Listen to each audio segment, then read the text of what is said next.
Without further ado, it's my pleasure to introduce Dr. Cynthia Edwards Hawver.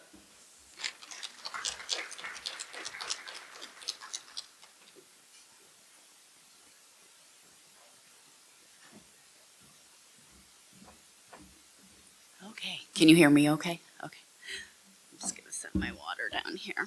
So I appreciate everyone I'm not gonna wear those because I can't see. Staying with me today because I'm the last of the day, so hopefully we'll end it on a good note and leave you off to enjoy a cocktail with your friends. So when I was preparing for this speech, I thought a lot about what's the most important thing that I really feel passionate at this point in my career sharing with other women. And recently, the last 5 years of my life have showed me a new path forward. And anyone in this room who, I know that everyone in the room is powerful, but there comes a time where being powerful can be associated with being burnt out. And we can keep pushing and pushing and pushing through the burnout. And what I hope to leave you with is some mindset shifts for how do you change from going through the daily grind of being burnt out and maybe even during life's most difficult times to turn that with your mindset into becoming more empowered. So I just want to jump back to December of 2020. And I hate, COVID, height of COVID, we all remember where we were, how bad it was. And during that time, I was parenting 2 young boys, and they were sent home from school. We were in the midst of a pandemic that we didn't know what was going to happen. And at that time, I also had to transition my private practice completely over to virtual, and this was back before everyone was doing virtual therapy, and no one knew what was going to happen or take place. And at that time, my mom in November had fallen and broken her foot. And it was the worst possible time that anyone could go to the hospital during COVID. And I was scared and afraid and, but there was no choice. And when she got to the hospital, she was exposed to COVID. So she was immediately put into isolation. And back then, it was a 10-day isolation period. You couldn't go to the hospital. You couldn't visit anyone. You couldn't check to make sure your relatives were being cared for properly. It was a really, really bad time. And I communicated with her every day via phone, all the stuff. Well, she was finally getting ready to be discharged to go to a rehab facility to get her foot taken care of. Fast forward, as she's being discharged, I got a call from the nurse telling me my mom had been exposed to COVID again. I was faced with the unfortunate decision, do I let her go home and have some freedom to be around someone, because she has been all alone in a hospital room for 10 days, or do I make her go to a nursing facility, also the possibility of getting COVID? And my mom and I went back and forth, and I will swear to this day I get my very stubborn nature from my mother, because that was not an easy conversation to have with her. And I said, Mom, come to my house. Just come to the house. It'll be crazy. The boys are doing school. I'm working. We'll figure it out. No, I want to go home. I want to be with, she wanted to be with my stepdad. Okay, I let her go home. She was doing great. We were waiting for things to happen with rehab. And I was talking to her every day, and during this time, I'm planning my son's birthday party because I have the pleasure of having 2 children who both have birthdays around Christmas time. So we're getting ready to plan my one son's birthday. My other son is after Christmas, all the things during COVID, all the stuff. And on Friday morning, my phone was ringing, and I had been on the phone late with my mom the night before because we're talking about what are we going to do for Lucas's birthday, what does he want? And my husband came into the room and he said, your mom's calling, pick up the phone.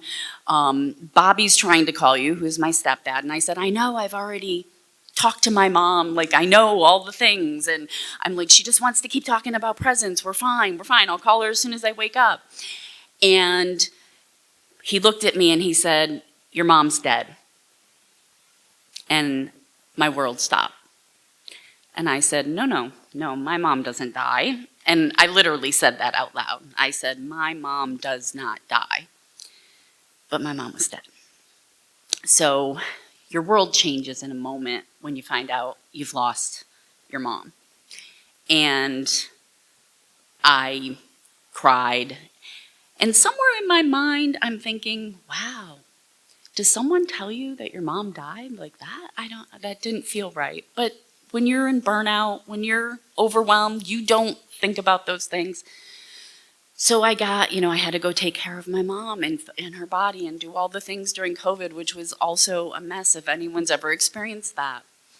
And then I was left with my stepfather, who was not the most easy person to take care of, and he had a hearing problem, and I was driving up to Binghamton every day, trying to make sure he was okay, taking care of my two boys, getting through all the stuff with the holidays and Christmas and all the things. And I look back some days and I think, I don't know how I did that. And then shortly after the holidays, and I had a Zoom service for my mother at the time because we couldn't do anything else, I went with my stepdad to a doctor's appointment and was told that he only had a few months to live. And I thought, what? Why? Why is the universe doing this to me? And I took care of him up until the time he had to go into hospice, which was also very difficult during COVID. And by June of 2021, I had a joint funeral for both of my parents. And, when those things happen, you just keep pushing through. But something clicked inside me at that time where I said, my mom was only 70 years old, and I was 50 at the time. And I looked at her and I said, if I have 20 years left on this earth, how do I want to spend that? Do I want to be doing what I'm doing? Do I want to feel this exhausted and this burnt out all the time? And trust me, I love being a psychologist. I think it's the greatest job in the world, being able to help people. But when you do one-on-one work over a long period of time, it does get draining. But what I realized was even more draining was the fact that I was running a private practice and had bought a building and had expanded, and I was trying to manage people, and it was so difficult. And I realized I am not cut out to be a manager. Like, I am not a boss. This is not my forte. So I started slowly to realize, okay, something has to change. I don't have a lot left in the tank. I was the primary breadwinner of the family. My husband was running my private practice as far as the business and financial side goes. And it seemed like, okay, well, who else is going to do this? Like, it makes sense. I can trust him. And then let's fast forward to November of 2023, and I was going through therapy at the time, my own therapy, because I'm a big believer, if you're going to be a therapist, you should do your own work, and I have been in and out of therapy my whole adult life, and I always think we can do better. And so I started doing therapy again, and I started to realize with my lovely therapist, Audra, that underneath all my burnout was really my 31-year marriage. And this was a really painful thing to look at because this person was my best friend. He was supposed to be the person that got me through everything. And we had adopted 2 children at birth. I struggled with becoming a mom and all the things you have to go through to adopt. And both of these boys were starting to see the cracks come untold. Kids know, they can feel it in the environment. And when parents say things like, I'm going to tell my kids something and we're going to hide it from them, kids know. So if you think you're hiding things from them, they can feel the energy. They always know.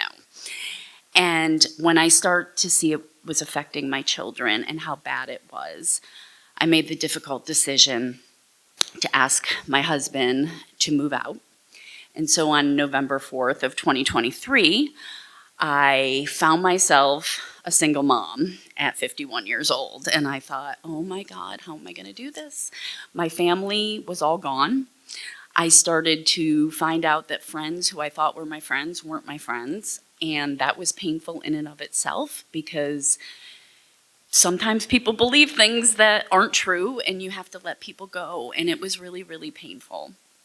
And there were days where I would cry and think, how am I going to get through this day? What am I going to do? I have to be here for these boys. They deserve this mom. And I remember being on a walk one day with my crazy rescue dog, who's also been quite the package to take care of during all this, and saying to myself, if I get through this, I am going to do everything in my power for the rest of my life to help other women to understand that maybe they're in a toxic relationship. Maybe they're burnt out. Life doesn't have to stop at 50, that you still need to follow your dreams. And sometimes it's the best thing you can give to your kids. And I realized also that what was starting to shift inside me was my mindset.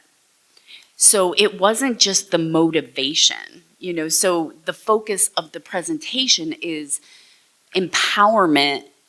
Empowerment is not just staying stuck in the everyday motivation. You need something different. And the way you get there is to start changing your mindset. It's a shift. It's something inside you that starts to say, wait a minute, there's more to life than this. There has to be more to life than this. And there is more to life than this. But at the moment, I didn't think there was more to life than this. And my son, God love my boys, they're just, even though they're adopted, they are so much in my soul and the reason for all that I do. And when I was getting ready to prepare this speech and I was trying to practice last night, and I'm nervous and I'm like, oh my God, guys, please. Like, they broke my glasses. We're playing basketball. I'm like, I got to speak tomorrow. Like, what's happening here? And my oldest son, who's now 13, which fun age, said to me, Mommy, you have gotten through so much in the last year and a half, and what you've done for Lucas and I, you're going to be great. And I thought, you know what? If I suck, I don't care, because I just heard that from my 13-year-old son, and I'm going to take that forever. So what I really want everyone in here to know is, in your darkest time, you don't give up hope. There were days where I didn't know if I would make it. It wasn't, there was some really dark days where I thought, I don't know, do I have anything left in the tank? What if something happens to me? But what I started to do is the dust started to settle. And I realized the people who weren't meant to be in my life started to go away. I started to bring some new people in very, very slowly. And it's still very, very slow. But I also was in this phenomenal mastermind group with these amazing women who were authors and running these incredible businesses. And my life was falling apart. I mean, I paid a lot of money to be in this mastermind. And I was thinking, oh my God, like, I'm never going to get my business off the ground. I can't even hardly function. And I had a choice. Should I go and tell these people this? Like, these people are like really important people. Like, what are they going to think of me? And I made the decision, no more. I'm living in integrity. Integrity is a very important thing. So I showed up. I cried. I told them my life is falling apart and I don't know what to do. And what I got out of that group of women was so much more than a business idea. It was a belief that I could do anything. Like, these women believed, no, you set your mind to it, you got this. And so when I look around at all the women here today, I love seeing, I know women can be catty. I know, I know, I worked at a university counseling center for 5 years. Like, I see what girls can be like. I've worked with, but I also think there's this beautiful piece of women that build each other up and can hold space and go deep. And I think it's beautiful that we can have those female friendships. And I want to just talk a little bit about, how do you know Who are the people to choose? What do you do if the people in your life are bleeding you dry? What if they're toxic? What if you want to get rid of them? Like, how do you do that? And it's not easy. But once you start to shift your mindset, once you start to tell yourself, you know what, I deserve better. Wait a minute, there's a dream somewhere still inside me that I still want to achieve before I die. And when I was listening to Dominique talk in her speech, I was like, oh, great, I have to go after that? Like, that's really unfair. One thing that really stuck with me is, if we get this one life, how do we want to spend it? When I had to say goodbye to my mom, I looked at her and I thought, she was only 70 years old. Like, that seems so young to me. And I thought, well, no, like, and she wasn't living her best life. And I know her marriage wasn't as great as she wanted it to be. And I started taking all those pieces and saying, I can't ignore that anymore. I have to look at the truth. And sometimes we have to look at some hard truth in order to start changing our mindset.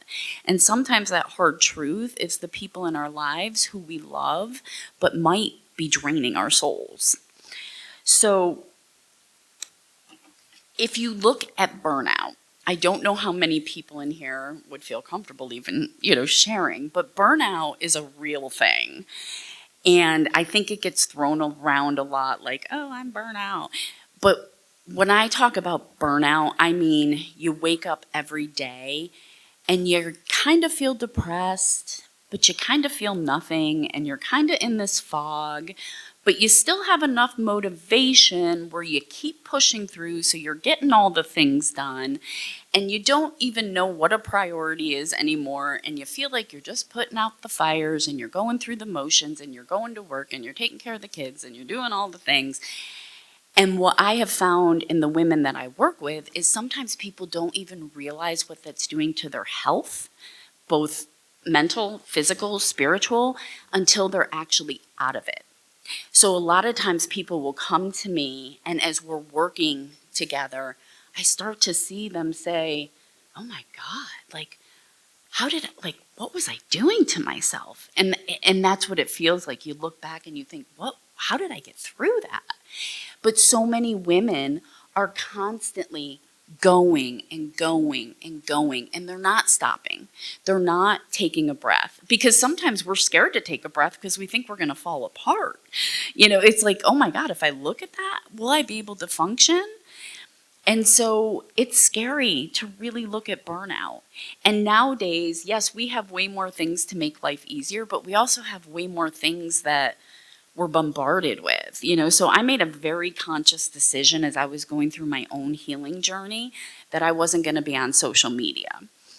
And that was a hard thing, because everyone's telling me, I'm in the middle of writing my book proposal, and they're like, oh, you got to build your platform, I'm like, I don't want to be on Instagram. I don't want to do it. I don't want to even record a podcast episode. I don't want anyone knowing my business.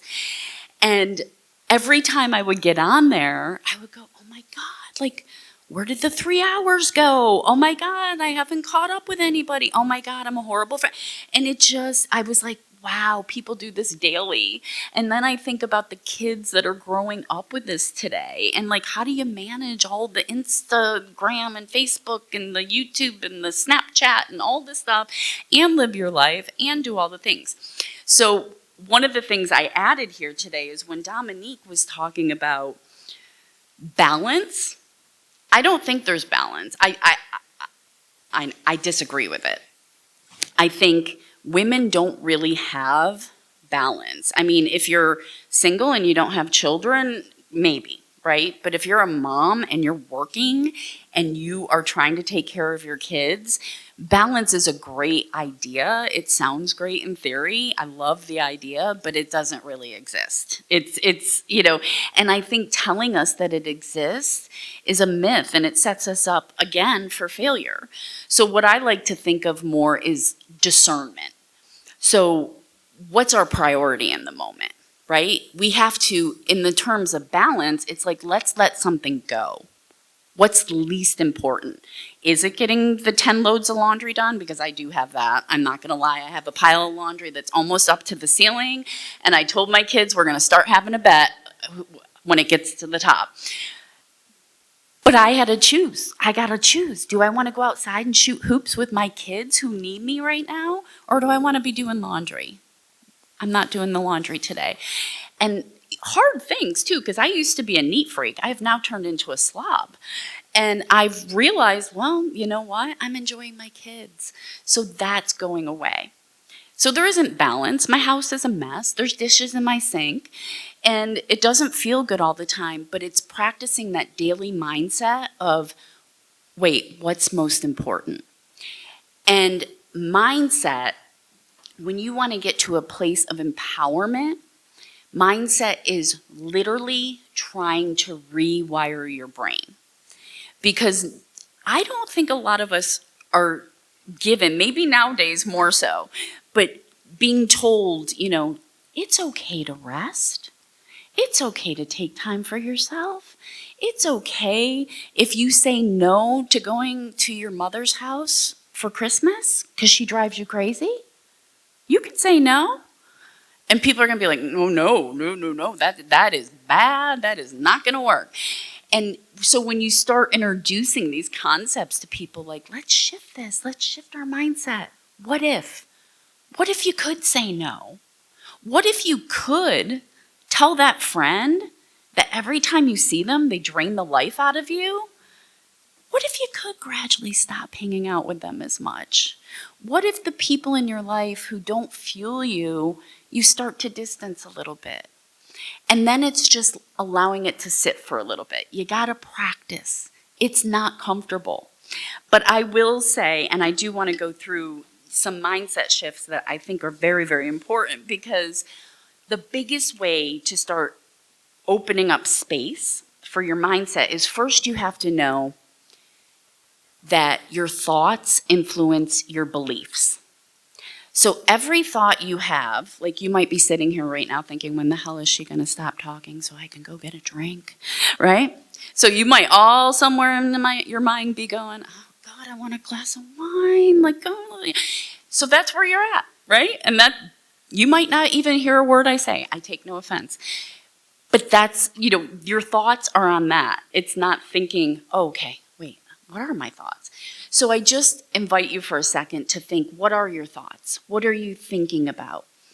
How do they influence your beliefs on a daily basis? What things do you allow to come into your life? So to shift your mindset, we go to the gym to work out. We don't always work out our brains. So it's, Jen Sincero, who I love. If you've not read her books, her series, You Are a Badass, they're fantastic. Highly recommend them, because it will give you a really good mindset shift of saying, she calls it going to the spiritual gym. So what you fill your head with in the morning is how your day might end up going. And I do this experiment on myself all the time. If I listen to the news versus listening to Tony Robbins, I start my day in a totally different mental space. So you have to have the motivation to want to do it, but you also have to have the thought of, I want to be happier. I want to make a change. Maybe it's not going to happen overnight, but I have that thought, and now I have the belief. So really important to go deep inside and say, and not to do everything at one time, because I'm a classic overachiever. And it's very easy to say, oh, I'm going to do 6 things, and then we don't get any of them done. So it's starting with one small thing of, where do I want to change my mindset? What's the one thing that I want to start in my life? If I look back on my life so far that I've said, I still want to do that. Is it, for me, it's writing my book. For you, it could be having a child. It could be traveling to another country. It could be taking a class in something that you're interested in.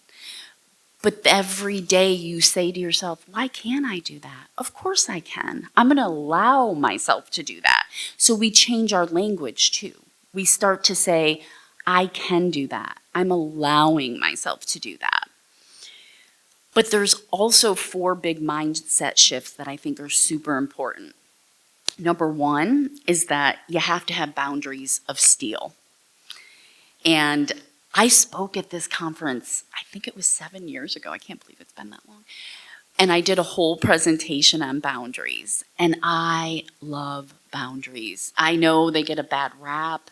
People are like, oh, boundaries. But no one is going to respect your time the way you do. And one thing that we're all guaranteed that we're not getting any more of is time. So all the other things we can replenish usually, but we can't replenish our time.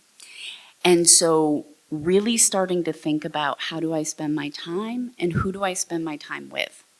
It's really, really important. Or who do I find myself maybe going into the office, and if some of you work in an office setting, there can always be that one person that comes in and you're like, oh God, is this going to be my day? And how do you do it gently? You don't have to be mean to set a boundary. I always say, do it with kindness. Like, oh, that's great. I'm going to run to the bathroom. You just start setting just gentle boundaries, or you pay more attention. How do I feel when I'm around this person? Do I, should I say something? There's always a way to do it. And sometimes it is uncomfortable. Sometimes it comes down to, I've had to work with clients over the years on pretty much telling, a family member, you make me very uncomfortable and I'm not going to participate anymore, and those are big boundaries. But start with a small one. Start with small ones. Start thinking about your time. How do you want to do it? What do you want to do for yourself? And don't think that anyone else is going to be happy about you setting a boundary, because no one likes boundaries for when they're set for them, right? So if you set a boundary, chances are someone else in your life that's not benefiting is not going to like it. So you have to be okay with, okay, I'm pretty sure they're not going to like that I'm setting this, but that's okay, because you're taking care of you. The other thing is to trust the process. When I was going through shifting from, burnout to healing, and I like to think of the burnout as going from having that motivation to changing my mindset to trying now to become empowered. And you have to trust the process. This is not a fast process. I used to get so angry when my marriage was coming to an end, and I would look or be in a group with someone and someone would try to sell me something like, hey, I've got this great thing that's going to make you feel better in 20 minutes. And I was like, okay. And, when you're desperate, you'll probably try anything. I tried it all. And I got really upset because I thought, you know what? No, I'm healing. I need to heal. This is deep healing work. So trust the process. Don't let anyone rush your process of shifting your mindset to becoming more empowered. For some people, they might be able to do it in a month. Some people, it might take years. You have to just be gentle with yourself and know gradually it will shift and it will change. And sometimes the mindset shift is just the belief that this can't be this bad forever. Sometimes it's minute by minute of, I can't wait until I can get my pajamas on and go to bed. That's it. I just want to hit the pillow. And then sleep is a beautiful thing. You could wake back up and you're like, okay, I can think again. That's still a process. It's gentle and kind and not a quick fix. And then believing in yourself. And I'm sure many of us in this room, myself included, I grew up in a generation that's much different than now, but we weren't really taught to believe in yourself. It was like, that's selfish. What do you can't do that. But when I look at believing in yourself, what I refer to more is stop worrying so much about what other people are thinking. And I am a recovering people pleaser. Right? So even as I'm speaking right now to all of you, I'm wondering, who the hell thinks I doesn't care what I'm saying? That's where my mind goes. And I still correct myself and say, doesn't matter. Get your mindset where it needs to be, focus. And that has to still be a daily practice. I know that's a weak spot for me. Perfectionism, another weak spot. And I think you have to stop. Who cares? People are going to do what they want to do. You know, Mel Robbins' new book, which she makes it seem so simple. I love Mel, but good Lord, you know, like let them, you know, but I think there is something to that. Like, we can't change how other people are going to think about us. All we can do is show up being our best genuine selves and be kind and compassionate and have integrity. And then once you start to develop that, you start to care less what other people think because you believe in yourself. Your self-worth means more than what someone else says about you.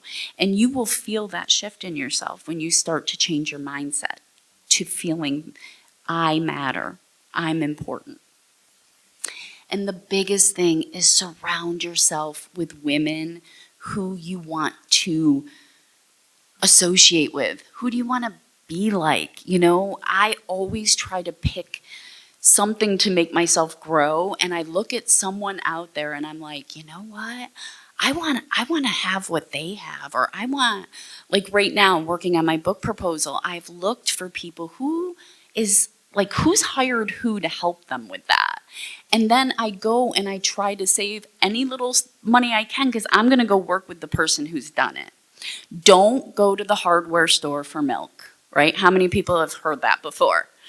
Do not go to advice to the people who you don't really like how they're living their life. And how many times do we do that? We'll go to people and then we'll ask them and then we'll say, oh God, that's not what I wanted to hear, right? And sometimes we go to the people that we admire and we might still not want to hear it, but somewhere inside it's like, ooh, maybe that's what, it lands different. Like, maybe I do need to hear that. Maybe that's what I do need to hear. So trying, and you can do this in a small way. Like now that I'm trying to take risks to rebuild my circle, gradually I'm like, okay, how do I feel when I'm with this person? Does their energy feel good? Go into your intuition, you know, and really feel, how does this person make me feel? And I think overlooking our intuition is one of the biggest things that women tend to do, because we tend to be more feelers by nature, and a lot of times we get very strong hits of people's energy, but we overlook it and we don't pay attention the first time. You know, Maya Angelou always says, when someone shows you who they are the first time, believe it. And I also tell people all the time, we can't make people change. People only change usually if they really want to or they have to. And a lot of times the people in our lives that we're waiting for to change, they may not want to change. And it's up to us to decide, do I want to stick around for that? Do I want to wait 5 years to see if they get their shit together?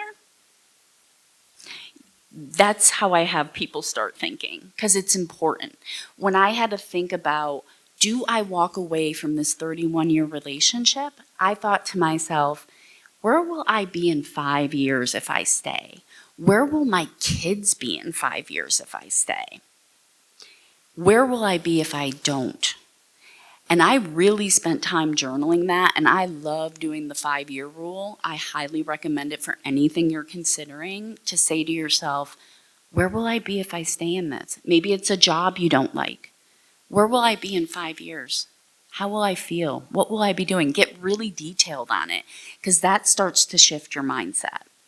And when I realized it was not going to be pretty, or I might not even be alive because I was so stressed out and so burnt out and so lost my sense of self, everything shifts.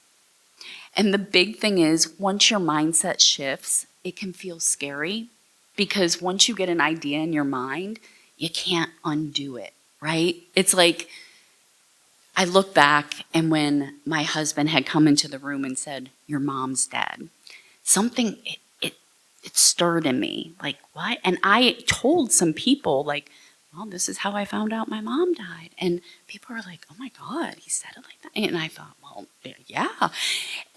But when I really started to look at it, I was like, yes, I knew things weren't good. You don't tell someone that, like that. But I didn't want to look at that. I couldn't look at it. And there's always a time and place, but don't deny the inner self. So your thoughts, your beliefs, you have the power to change that. You have the power to empower yourself, and it doesn't have to be big. It can be small little changes that fuel you, that make you feel good, that make you want to grow, and I think taking time to really explore, where do I want to shift my life and how do I do that? And start to really ask yourself, where do if I don't change this mindset, if I don't do this for myself, where am I going to end up? Paying attention to how is it affecting your health? Because every single one of you in here deserves that. Everyone deserves to live a full life. Everyone deserves to be empowered. And many of us have been raised in lives that we have not felt that. Maybe we still don't feel that. Maybe you're going back home today to something that you're like, God, I went to this conference and they talked about empowerment all day and now I got to go home to that crap, right? That's okay, but at least you're more aware, because awareness is power. Awareness is power, and don't ever let anyone take that from you. And before I end, and I'm happy to stay if people have questions or anything, but I do want to let you know that I created a free audio meditation for everyone at the event. So if you go to drcynthiahawver.com/empower, it's a 10-minute meditation, but I recorded it, so it's called the Burnout Reset. So you can do it in your car, you can do it while you're doing laundry, you can do it, while you're getting your groceries.